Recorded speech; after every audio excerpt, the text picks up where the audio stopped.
Hi guys! Alright, so there were some requests for the limbic system. So that's what we're going to be going over today, physio topic. So there are really three categories that were brought up. The amygdala, the hippocampus, and some of its associated friends, and then some memory terms. Okay, so starting with the amygdala, this is an organ in the brain, or a portion of the brain that I should say, that has to do with emotions in a few different ways, okay? So there was once upon a time a patient whose initials were SM, and at the age of, I think it was something like 8, SM's amygdala ceased functioning, whether through surgery or degradation, it ceased functioning. And so eventually, some scientists were like, well, let's see how she's different from everyone else. And she was quite happy to do that. And they found that SM had nearly no fear. And that's how they were like, the amygdala has a lot to do with fear. And so they asked her, what are some things that you don't like? And she said spiders and reptiles. And they took her and, with her permission, had her look at spiders and snakes and things. And despite saying that she didn't like them, she actually got interested and started like picking them up and looking at them and going, oh, wow, this is fascinating. So that's not the normal response for someone that's supposed to be their fear. They also took her to a ton of haunted houses and everything, and tried everything they could to scare her.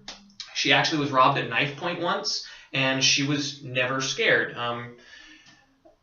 And she lived at the time in a dicey location, a pretty kind of dangerous location, because she had no concept that was a place that you should be scared of.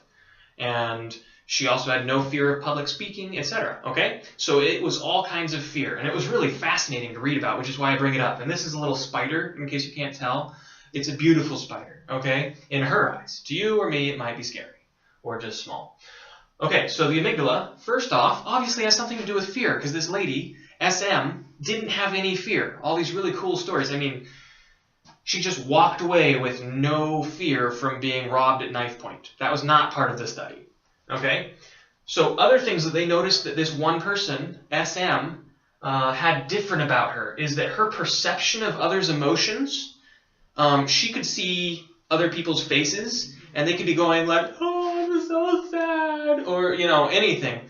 Or they could be angry, and she just couldn't tell. It's just like, oh yeah, to her, it was just like another movement. It's like your face is just a different shape. It doesn't mean anything on the emotional level. Okay? So the amygdala helps us interpret emotions on other people's faces.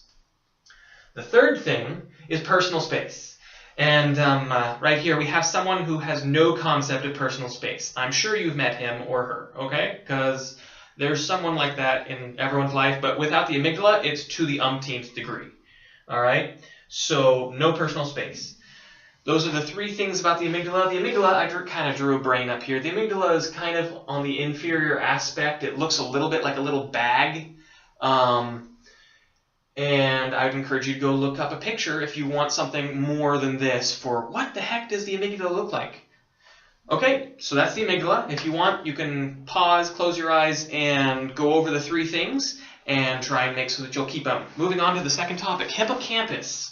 All right, hippocampus, we've got like 2-3-ish things to talk about. The hippocampus is required for the formation of new long-term memory, okay? So first, you get all these short-term memory ideas and everything in your hippocampus. Then your hippocampus, it'll last in your hippocampus for hours to days, and your hippocampus, along with some other things, will choose whether or not those memories are worth keeping. And in med school, if you want to read some really cool studies, look up studies on the hippocampus and long-term memory storage, and you'll be like, well, how can I remember stuff better so that I can pass my exam? Well, understanding the hippocampus, all about that. So hippocampus is a little bit, it's kind of more broadly spread than the amygdala is. It's a little bit superior than the amygdala, and it's a portion of the brain. So the hippocampus will have memories, new memories that can become long-term, Before they're long-term, they'll last for hours to days while your brain is deciding whether or not to keep them. In one study, which our professor didn't talk about, but in one study, I'll put it in the liner notes below. There was a study that was a review of several studies, really, that talked about how if you review something with intent and purpose, and it's difficult, and you're actually bringing it up yourself, you're working to bring that memory to your mind, kind of like closing your eyes and reviewing kind of a thing, which is it increases the amount of neurons that are moved to long-term memory and that survive, because actually your brain prunes out roughly 50% of all the neurons, the neural synapses that are put up there. And so hippocampus has to do with that as well. Okay, so the ones that are pruned are gone. The ones that aren't, and they'll be gone in hours to days. The ones that aren't pruned will be moved to the association cortex, which is all of this. It's just basically the cerebrum. Various places across the cerebrum where that is where it is long-term memory. So hippocampus, short-term memory, and then moves some things to long-term memory. Okay? So super cool. Check out the study below. All right. So, looks like green might be a little harder for you guys to see. I'll avoid that in the future. Memory terms is what that says. Okay.